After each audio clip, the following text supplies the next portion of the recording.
Комисијата за заштита и спречување дискриминација во контекст на нејзината промотивна кампања и со поддршка и соработка со ОДИХИР, ОПСЕ. Значи организираме работилница, се бевме во Берова, сега сме во Струмица, значи низ цела Македонија. Се дискутира по однос на донесениот закон за заштита и спречување дискриминација, формирањето на комисијата, нејзината работа, начинот на поднесување на представки, затоа што знаете, за работите не се случува само во Скопје, кога збориме за феноменот дискриминација присутен е сегде.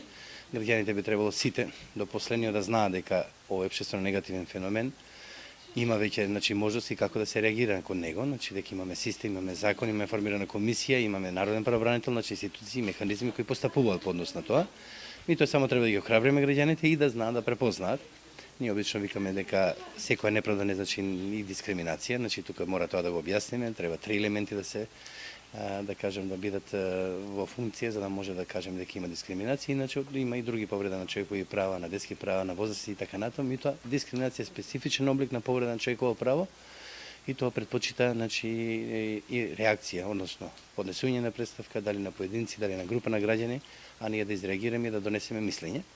Она што е важно, мора да напоменеме дека не само носиме мислење дали има или нема дискриминација и даваме чекори на постапување како да се надмине тоа. Меѓутоа доколку дискриминаторот не постапи по нашето мислење, се отвара простор да се иницира тужбена постапка пред надлежен суд и каде што очекуваме дека судијата дефинитивно тоа не очекува, ќе го валоризира нашето мислење, односно ќе не повеќе едноставно како согласно законот како замешувачи во постапката, да кажеме како ние тоа сме тврдели и зашто сметаме дека е тој чин дискриминаторски. Конкретно ве на овие работилници денеска во Струмица. Така. Да.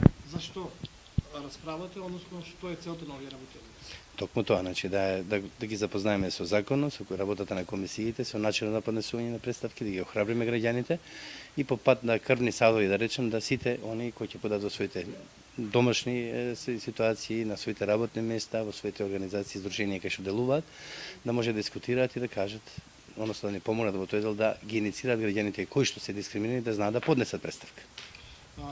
Каква е состојбата моментално, за разлика со податоците од претходните години и последните? Сигурно дека Македонија дека не е единствената земја, во цел свет е присутна дискриминацијата. Ми кога говориме конкретно за неја, начинот е многу важно тоа дали имаме систем на постапување, дали имаме механизми за заштита, сето тоа сега со носењето на законот, формирањето на комисијата и другите чинители, имаме можноста, ми тоа мора да знаеме дека сме доведени во положба на нееднаков третман и да знаеме да реагираме, да се охрабриме, да почнеме да иницираме постапки.